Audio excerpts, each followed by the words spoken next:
नमस्कार, आपनो राजस्थान देख रहा मेरे साथ मैं हूं शंकर दत्त पंत। खबरों की शुरुआत करते हैं। कुछ दिनों से चित्तौड़गढ़ शहर वासियों को सही मात्रा में पेयजल की आपूर्ति न होने से काफी परेशानियों का सामना करना पड़ रहा है। इसी को लेकर बीजेपी नगर मंडल अध्यक्ष सागर सोनी के नेतृत्व में मंडल के सभी सदस्यों ने पुणे जिला कलेक्टर ताराचंद मीणा से मिलकर उन्हें पेयजल आपूर्ति की सुचारू मांगों को लेकर एक ज्ञापन सौंपा। इसके बारे में जानकारी देते हुए बीजेपी नगर मंडल अध्यक्ष ने बताया कि इस समय चित्तौड़गढ़ शहर में भयंकर पीने के पानी का संकट बना हुआ है। शहरवासियों को 48 घंटे के अंतराल में पानी की आपूर्ति की जाए, जिसमें कई इलाकों में 15 मिनट की पानी की सुविधा भी नहीं दी जा रही है। ऐसे में शहरवासियों को बड़ी कीमत चुकाकर पानी के टैंकर को मंगवाने पर मजबूर होना पड़ रहा है। जिला कलेक्टर ने सभी बीजेपी कार्यकर्ताओं को आश्वासन दिया है कि इस बारे में जल्द ही संबंधित विभाग से बात करके समस्या का समाधान करवाया जाएगा।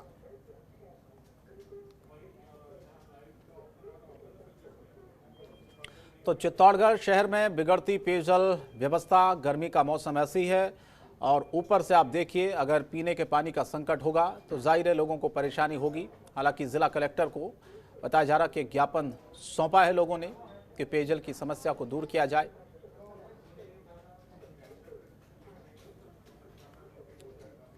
क्योंकि लोग पीने के पानी नहीं मिलने से परेशान हैं। लोगों का यह आरोप है कि कई बार शिकायतें की गई हैं इसको लेकर, कई बार आश्वासन दिए गए हैं, लेकिन समस्या खत्म नहीं हो रही उनकी।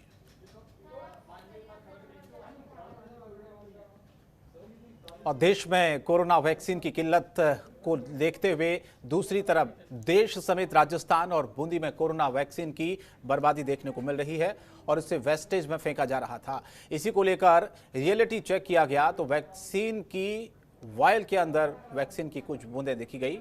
इस मामले में जब चिकित्सा अधिकारी से बात की गई तो उनका जवाब था कि वायल से सीरीज में ये वैक्सीन की बूंदें नहीं आती हैं और इस वजह से वायल में ये कुछ बूंदें रह जाती हैं और इसे हम खाली वैक्सीन के अंदर ही छोड़ देते हैं।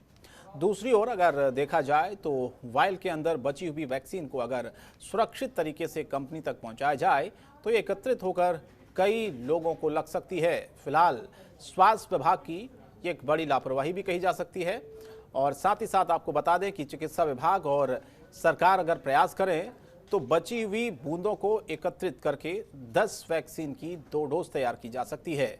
अब देखने वाली बात तो यह है कि खाली शीशी में बचने वाली वैक्सीन किस तरह राजस्थान सरकार और चिकित्सा महकमा इस पर काम करता है।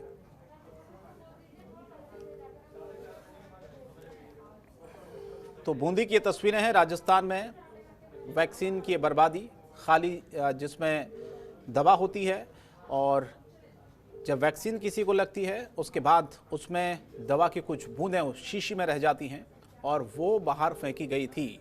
ऐसे में सवाल उठ रहा है कि अगर इस तरह से इनको फेंका ना जाए, सभी बूंदों को इकट्ठा कर लिया जाए और कुछ लोगों को इससे वैक्सीनेट तो किया ही जा सकता है, लेकिन जो डॉक्टर्स हैं वो इस पर यह हवाला दे रहे हैं कि जो बूंदें हैं वो यानी कि सिरिंज इंजेक्शन में नहीं आती हैं, इसीलिए उनको फेंकना पड़ता है। और खबर चित्तौड़गढ़ से है। चित्तौड़गढ़ में 18 से 44 साल तक के लोगों के लिए जिला मुख्यालय पर 5 वैक्सीनेशन सेंटर बनाए गए हैं, जहां पर सुबह 5 बजे से ही लोग कतारों में खड़े नजर आए। ये तस्वीर आप देखिए, 9 बजे तक वैक्सीनेशन सेंटर खुलने का लोग इंतजार करते हैं, जिसके बाद उनका नंबर आने पर टीकाकरण होता है। लेकिन हैरान करने वाली बात तो यह है कि लोग लंबी लंबी कतारों में तो खड़े हैं, लेकिन कोई भी इस दौरान सोशल डिस्टेंसिंग का पालन बिल्कुल नहीं कर रहा है, जिससे कोरोना के केसों में इजाफा होने का डर बना हुआ है।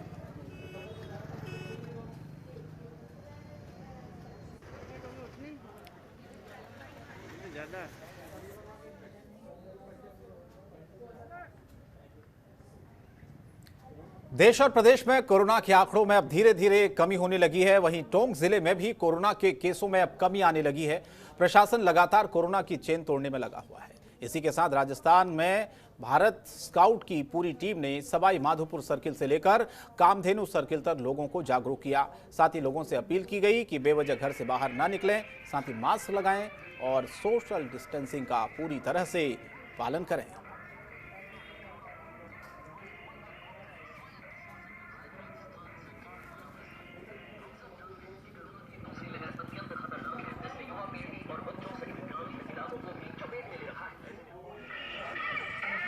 तो जिले में लोगों को कोरोना नियमों का पालन करने के लिए जागरूक किया जा रहा है कि सोशल डिस्टेंसिंग करें, बाहर निकलें तो मास्क लगाएं। ये जागरूकता एक तरह से प्रदेश में टोंक में, ताकि लोग जागरूक हो सकें और जो लोग लापरवाही कर रहे हैं वो समझ सकें कि वो लापरवाही कितनी भारी हो सकती है। बढ़ते आगे, अखिल भारतीय विद्यार्थी परिषद धौलपुर इकाई ने राष्ट्रीय अभियान मिशन के साथ आरोग्य अभियान की शुरुआत की है। इसी के चलते ग्रामीण इलाकों के साथ कच्ची बस्तियों में घर घर जाकर आम लोगों का सामान्य स्वास्थ्य परीक्षण किया गया।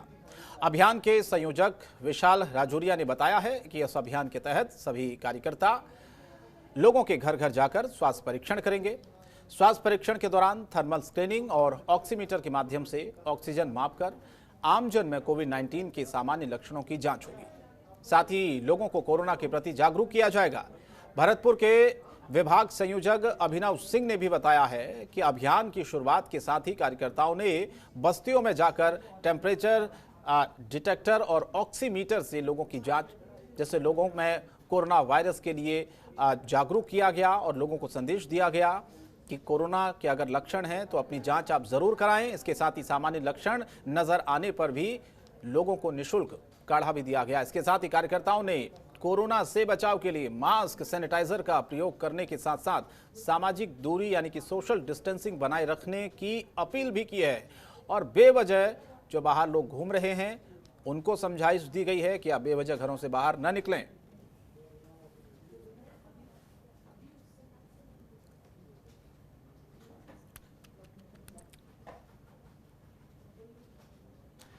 केंद्र सरकार के 7 साल पूरे होने पर भारतीय जनता पार्टी के प्रदेश मंत्री महेंद्र यादव ने बानसूर सीएचसी को 2 ऑक्सीजन कंसंट्रेटर मशीन भेंट की है। इस दौरान महेंद्र यादव ने कहा है कि बानसूर सीएचसी को 2 ऑक्सीजन कंसंट्रेटर मशीन दी गई है। साथ ही बानसूर विधानसभा क्षेत्र में हर ग्राम पंचायत में 15,000 मास्क के साथ साथ सैनिटाइजर भी बांटे गए हैं। साथ ही बानसूर नगर पालिका कार्यालय पर कोरोना योद्धा पुलिसकर्मियों, डॉक्टरों को माला और साफा पहनाकर उनका स्वागत किया गया।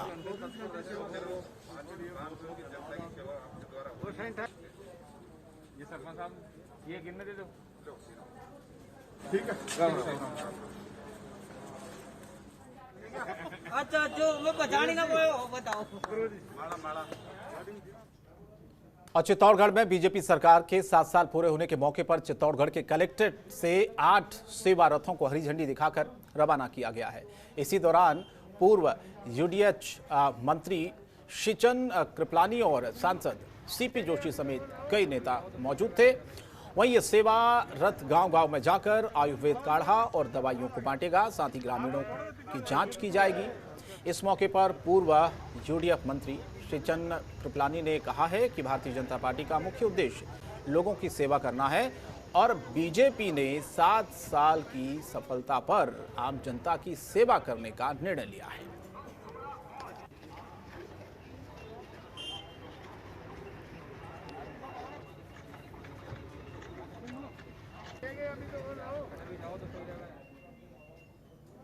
और 12 जिले की कुंज बिहारी कॉलोनी इन दिनों कीचड़ और गंदगी से पटी पड़ी है।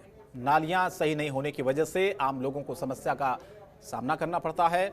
खास बात तो यह है कि कॉलोनी वासियों की शिकायत के बाद भी नगर परिषद की ओर से अभी तक इस पर कोई ध्यान नहीं दिया गया है, जबकि नगर परिषद के पूर्व कांग्रेस कार्यकाल में भी इस कॉलोनी में नालियां और सड़क बनवाने का वादा हुआ था, लेकिन पिछला कार्यकाल पूरा होने के बाद भी कुंज बिहारी कॉलोनी में विकास नहीं हो पाया। ऐसे में अब कॉलोनी वासी कॉलोनी में विकास की राह देख रहे हैं।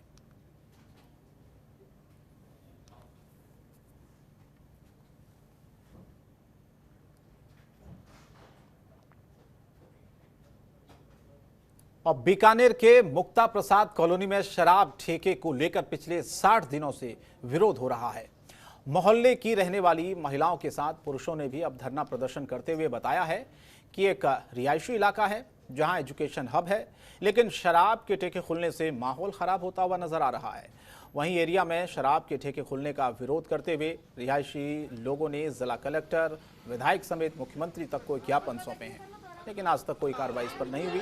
मोहल्ले वासियों ने बताया है कि हमें ठेकेदारों ने डराया धमकाया भी है, लेकिन जब तक ये शराब का ठेका कहीं और ट्रांसफर नहीं हो जाता, तब तक वो धरने पर बैठे रहेंगे और न ही शराब की बिक्री होने देंगे। शराब का ठेका बंद करो, बंद करो। कलेक्टर साहब न्याय दो, न्याय दो। शराब का ठेका बंद करो, बंद करो। खबरों के निष्पक्ष विश्लेषण के लिए सब्सक्राइब करें Jantantra TV and press the bell icon. Never miss any update.